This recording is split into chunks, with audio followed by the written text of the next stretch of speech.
Hey everybody, my name is Misha Lay and I'm the owner and founder of Much More Studios, and today I'm going to give you 3 free tips on starting your event space. So the very first thing that you need to look into, that you need to research, that you need to think about is location. Location is major when it comes to the event space business. So location is extremely important because depending on the area that you're servicing, you can only charge so much. If your venue is located in the hood, I'm sorry, but there is a cap to what people are willing to pay to patronize your business. So think about that. It's extremely important. Location has a lot to do with your target market as well. You may be able to find cheaper rent, but you won't be able to charge top dollar, even if you're providing an amazing experience for your clients. Our guests, they consider where they're driving to, they consider their property, their vehicles that are being parked outside. You have to consider all of that when thinking about where you want to place your event space. Think about your target market, right? So your target market, which is the group of people that you want to serve, it's really like creating an avatar. So it's solely up to you as the business owner. Think about what you want to charge hourly and think about who would be able to afford that price.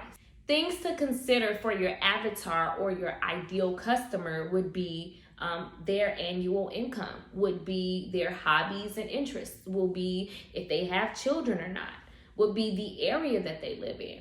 All of that stuff plays into creating this image of the specific person that you want to service, your ideal customer, the person that can afford your ticket price, the person that can afford your hourly rate. When considering your location, it is important to do your research and see what demographic of people live in that specific area.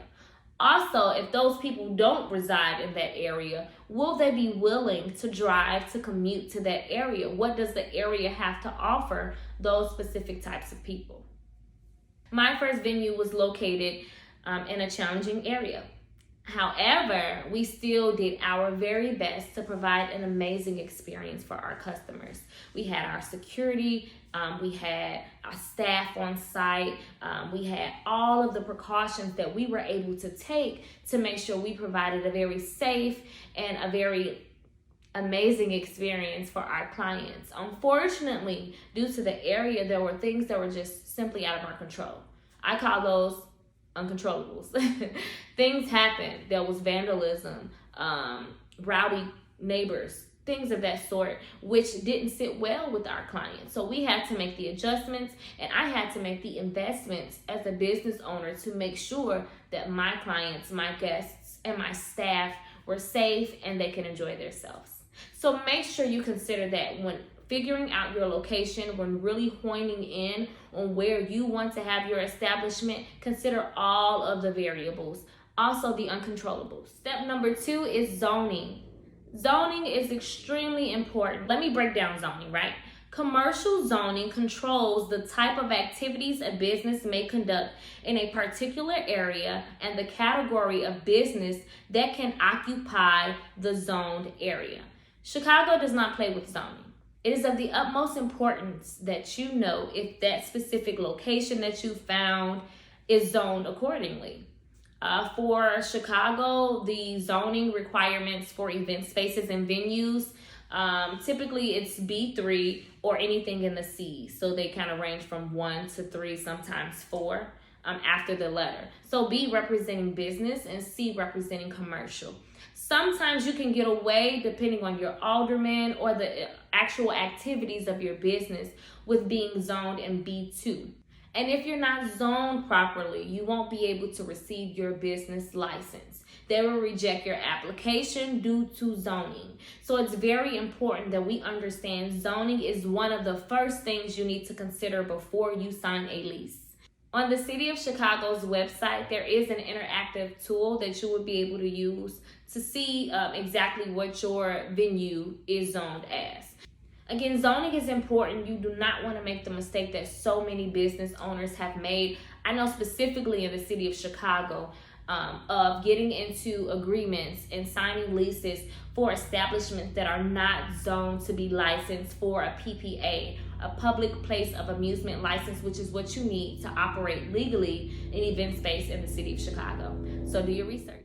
And the third tip today is where to find the venues, where to find these vacant storefronts or commercial properties that are ready to be purchased or leased. I have two websites for you guys today. The first one is loopnet.com. That's LOOPNET.com. The second one is cityfeet.com. CITYFEET.com. On those websites, you can utilize the filters that they provide. You can narrow it down as close to the neighborhood. You can utilize it by entering the zip code where you would like your event space to be. After you've done your research, you know where your target market is. Another thing that you can do that a lot of people don't do is drive around in that specific area. Drive around. If you want to have an event space on the north side, if you want to have an event space close to the downtown area, on the south side, by 70, wherever it is, drive around in that area. In my experience, there can be way more flexibility when acquiring the space when you're working with the private owner as opposed to these bigger companies. There's nothing wrong with the bigger companies. Just from my experience, it's just a little less stressful when I can work directly with someone one-on-one. When I first got my space back in 2019, my credit was not amazing at all, right? But when they pulled my credit, because it was just one person I was communicating with, and we had already been in conversations and there was a bit of rapport that was built, they were able to understand I had some challenges at that time. Here's my business plan. This is what I could be bringing in. I can take care of your monthly rent with no problem. A lot of these owners are more than willing to split the costs for some of the renovations. That's something that happens all the time. I only contributed about $1,500, and that was towards the paint. Only the paint. They did the floors. They built a whole wall. It was over 3,000 square feet. They built an office out for me. They did their thing, okay? It looked nice in there. They don't know what they're going to be renting the space out for. So it is vacant. It is a white box. It is unfinished in a lot of senses. They don't know if the person would need carpet or if they would prefer laminate or hardwood. So when you get into these situations, always ask the owner, hey, are you guys willing to contribute towards renovation? Is there a budget for renovations? So again, it's very important that we remember these three things. And these are some of the first things that you should do when acquiring an event space. Okay, so just make sure you guys follow those first three steps. If you have any additional questions, or if you're interested in talking to me more about starting an event space, always message me. I'm available for you. And I have so many great things in the works for you entrepreneurs, okay? 2023 is going to be amazing. They say we're in a recession or depression. This is when people get rich. This is when people take off. Leverage the opportunity to start, to run, to scale a business. The sky is the limit. This is the way, okay? So let me know how you guys feel about this information. Again, if you have any other questions, let me know. Thank you for listening. It's time to take off.